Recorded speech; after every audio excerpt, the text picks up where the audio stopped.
கொள்ளு ரசம் எப்படி செய்கிறதுன்னு பார்க்கலாம். லோ பட்ஜெட்டில் நான் கொள்ளு போட்டு இப்போ அடுப்பில் வந்து லோ ஃப்ளேமில் வச்சு வறுத்துக்கணும். இல்லைன்னா தீஞ்சிருச்சுன்னா, கொள்ளு தீஞ்சிருச்சுன்னா டேஸ்ட் இருக்காது. அதனால் லோ ஃப்ளேமில் கொஞ்சம் உங்களுக்கு பார்த்தீங்கன்னா தெரியும், கலர் வந்து சேஞ்ச் ஆகும். கொள்ளு சேஞ்ச் ஆகிற வரைக்கும் கொள்ளை வந்து கிண்டிக்கலாம்.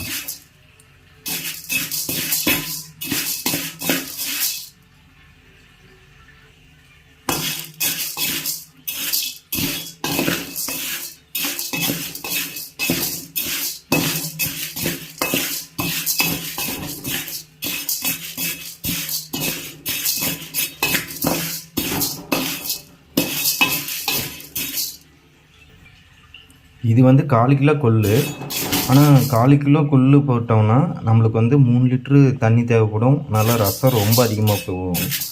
ஸோ இதில் நான் பாதி தேவையான அளவு மட்டும் எடுத்துக்க போகிறேன். எடுத்துக்கிட்டு ஒரு 1.5 லிட்ரு அந்த மாதிரி தண்ணி ஊற்றி ரசம் செய்ய போகிறேன். அப்போ தான் வந்து கொள்ளு ரசம் மாதிரி இருக்கும். இல்லைன்னா கொள்ளு சட்னி, கொள்ளு சாம்பார் மாதிரி ஆகி போயிடும் வச்சுக்கோங்களேன். அதனால் ஒரு 150 கிராம் 100 கிராம் மட்டும் அளவு எடுத்து ரசத்துக்கு தேவையான அளவு மட்டும் இதில் எடுத்துக்க போகிறேன். ஓரளவுக்கு கலர் சேஞ்ச் ஆகிக்கிச்சு. ஒரு 20 நிமிஷம் லோ ஃப்ளேமில் விட்டிங்கன்னா நல்லாயிருக்கும். ஹை ஃப்ளேமில் விட்டிங்கன்னா தீஞ்சு போயிடும். நான் ஸ்டார்டிங்கில் வந்து கொஞ்சம் ஹை ஃப்ளேமில் விட்டேன். எதுக்காகனா சட்டி ஹீட்டாக வர்றதுக்கும் அப்புறம் கொள்ளும் கொஞ்சம் சூடாகுங்கிறதுக்காக நான் விட்டேன்னு வச்சுக்கோங்களேன். அதனால் பாருங்கள், கொஞ்சம் கொள்ளு வந்து தீஞ்சிருச்சு. ஃபுல்லாக தீயாமல் பார்த்துக்கணும். அதுக்காக லோ ஃப்ளேம் மாற்றி விட்டேன். லோ ஃப்ளேம் மாற்றினதுனால ஒரு 20 நிமிஷம் சட்டியில் வச்சு இது கலர் வந்து இன்னும் கொஞ்சம் சேஞ்ச் ஆகும். சேஞ்ச் ஆகிறது நம்மளுக்கு ஓரளவு தெரியும். இப்போது நான் ஆல்மோஸ்ட் வந்துருச்சு. இன்னும் ஒரு 5 நிமிஷம் விட போகிறேன். இப்போ பாருங்கள், கலர் மாறிடுச்சு. அவ்வளோதான், அடுப்பை ஆஃப் பண்ணிட்டேன். இது 6 நோட்டி அப்புறம் வந்து மிக்சியில் போட்டு இதை அரைச்சிக்க போகிறேன். கொள்ளு ஆறிடுச்சு. அப்புறம் இதர தேவையான பொருள் என்னென்னு பார்த்துக்கலாம். கொத்தமல்லி நான் அரைச்சி வச்சுக்கிட்டேன். வேணால் அரைக்காமல் எப்படி மிக்சியில் போட்டு இதை அரைக்கிறது தான். அரைக்காமங்கிறது போட்டுக்கோங்க, என்கிட்ட அரைக்காமங்கிறது இல்லை. ஸோ அதை எடுத்துக்கிட்டேன். அப்புறம் மிளகு, அப்புறம் பூண்டு, அப்புறம் சீரகம், தக்காளி, மிளகாய், கடுகு, மஞ்சத்தூள், புளி. நான் நல்லெண்ணெய் சேர்த்துருக்கேன். நல்லெண்ணெய் நீங்கள் வந்து வேணுன்னா கல்லெண்ணெய் கூட சேர்த்துக்கோங்க, இல்லை சன்ஃப்ளவர் வேணால் சேர்த்துக்கோங்க. அப்புறம் கருவேப்பிலை, கொத்தமல்லி சேர்த்துக்கோங்க. கருவேப்பிலை, கொத்தமல்லி தான் ஒரு குழம்புக்கு வந்து எப்பயுமே டேஸ்ட்டு வந்து கூடுதலாக்குறது. ஸோ அது வந்து எப்பயுமே ஆட் பண்ணிக்கணும். அதை வந்து ஆட் பண்ணிக்கோங்க. கொள்ளோட இதெல்லாம் நான் வந்து சேர்த்துக்கிறேன். தக்காளி, பூண்டு, இதெல்லாம் இன்க்ரீடியன்ட் வந்து நான் சேர்த்தி அரைச்சிக்க போகிறேன். கருவேப்பிலை, கொத்தமல்லி இது எல்லாமே.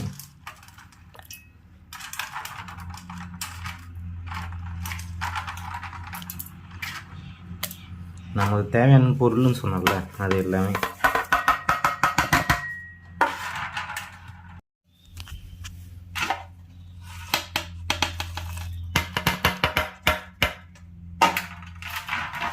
நான் தண்ணி ஊற்றிக்கிறதுக்கு பதிலாக புளியே இதில் கரைச்சி ஊற்றிக்கிட்டேன். நீங்கள் தண்ணி ஊற்றிக்கோங்க, எப்படியா இருந்தாலும் தண்ணி ஊற்றுறது தான். சரி, நான் புளியே இதில் ஊற்றிட்டேன். எல்லாத்தையும் போட்டு அரைச்சிட்டேன். மஞ்சத்தூள், உப்பு எல்லாம் அதிலே போட்டு வச்சுட்டேன். அப்புறம் உப்பு தேவையான அளவு எடுத்து வச்சுக்கோங்க, அப்புறம் மறந்துடுவோம். உப்பு தேவையான அளவு இப்போயே என்னென்ன பொருள் வேணுமோ எடுத்து வச்சுக்கணும். நம்ம தண்ணி சேர்த்துறதை பொறுத்து உப்பு போட்டுக்கணும்.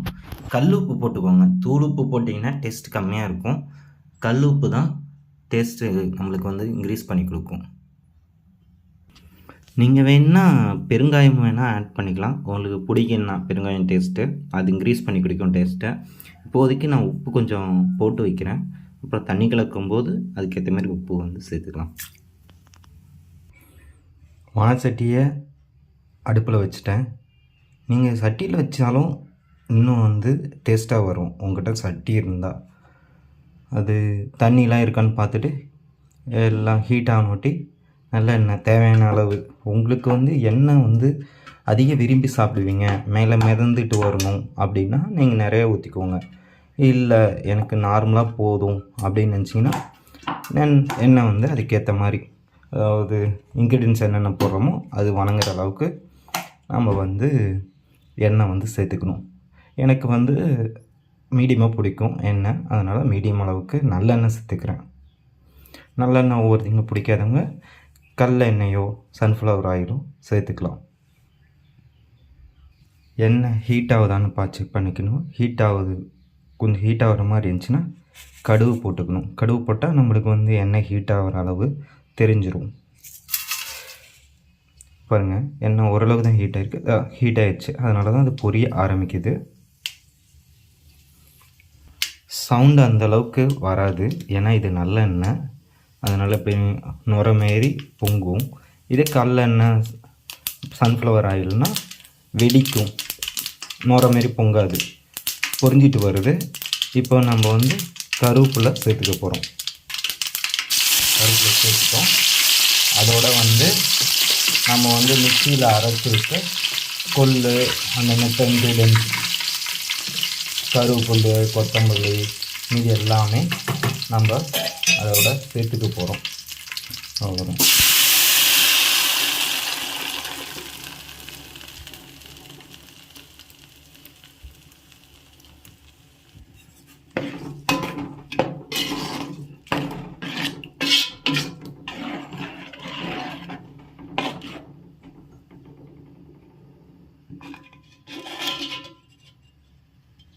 முடிஞ்சளவு கருவேப்பிலை எதுவுமே தீயாமல் பார்த்துக்கணும். 1-2 அந்த ஹீட்டில் தீஞ்சதை எடுத்து போட்டுருங்க. இல்லைனா அது குழம்புல இருந்ததுன்னா, நம்ம ரசத்தில் இருந்ததுன்னா அது டேஸ்ட் இருக்காது. நான் கொஞ்சம் ஹீட் ஆகணுட்டி தண்ணி ஊற்றலான்னு பார்க்குறேன்னு வச்சுக்கோங்க. இப்போ கொஞ்சம் ஹீட் ஆகட்டும், அப்புறம் தண்ணி வந்து சேர்த்துக்கலாம்.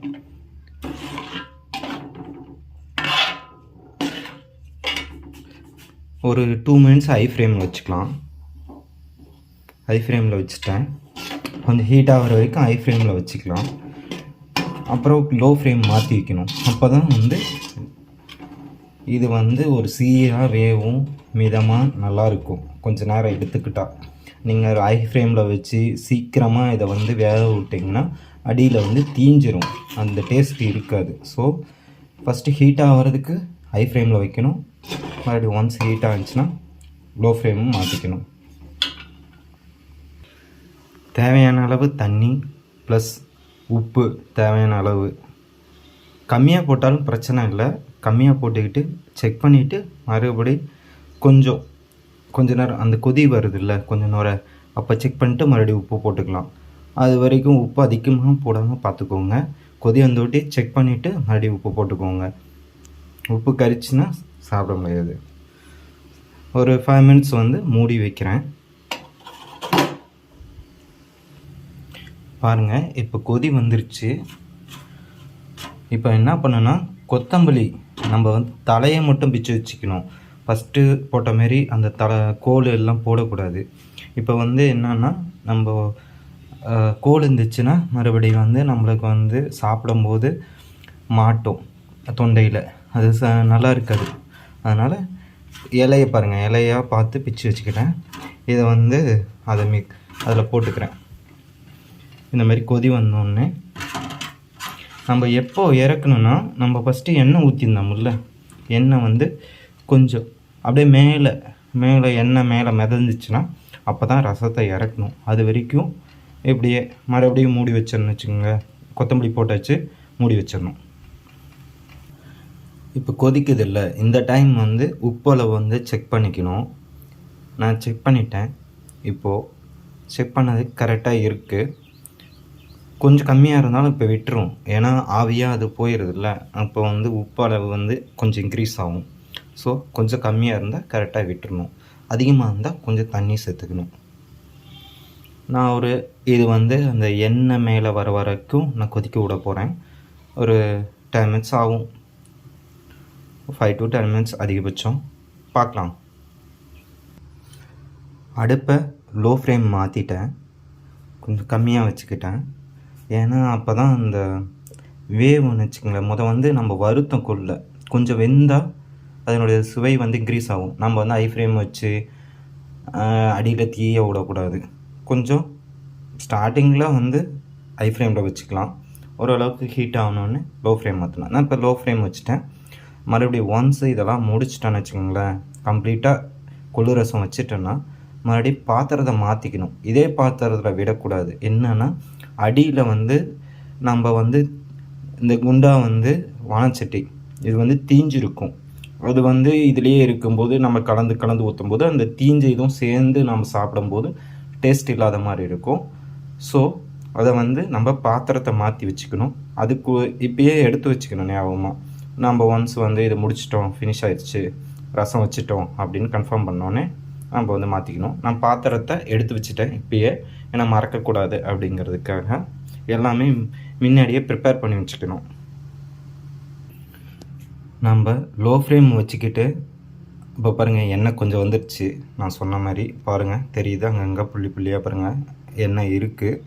பட் இன்னும் எண்ணெய் இங்கே மேலே ஃபுல்லாக வரணும்.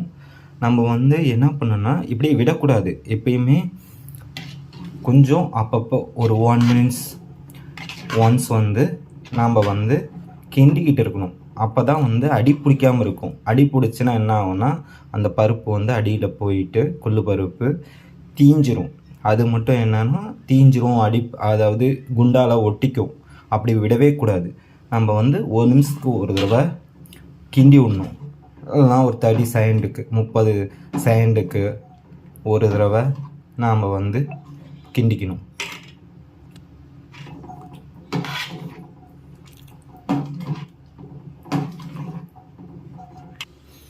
அடுப்பு பக்கத்திலே இருக்கும்போது ஹை ஃப்ளேம் மாற்றிக்கோங்க. ஏன்னா லேட் ஆகும். கொஞ்ச நேரம் நான் வந்து லோ ஃப்ளேமில் விட்டது எதுக்காகனா எல்லாம் கொஞ்சம் வேகட்டும் அப்படிங்கிறதுக்காக.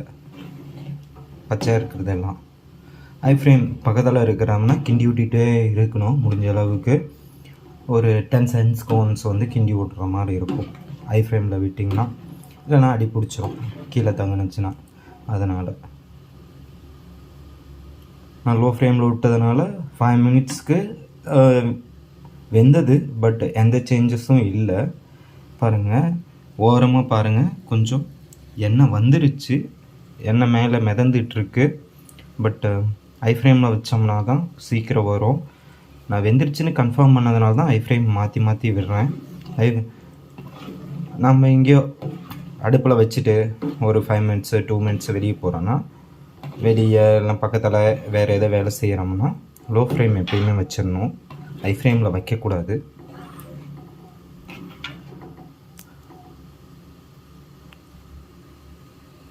அவ்வளோதாங்க, நல்லா கொதிச்சிருச்சு. நான் இப்போ வந்து பாத்திரத்தை மாற்ற போகிறேன். இங்கே பாருங்கள் சைடில் எல்லாம் தீஞ்சு போயிருக்கு. அதனால தான் இதே பாத்திரத்தை விட மாட்டேன்னு நான் சொன்னேன் நான் முன்னாடியே. பாத்திரம் அதனால தான் மாற்றுறோம். அடியிலையும் தீஞ்சிரும். அதனால் இப்போ பாத்திரத்தை மாற்றிடுவேன் ஆஃப் பண்ணிவிட்டு. அவ்வளோதாங்க, பாத்திரம் மாற்றிட்டேன். தேங்க்ஸ் ஃபார் வாட்சிங்.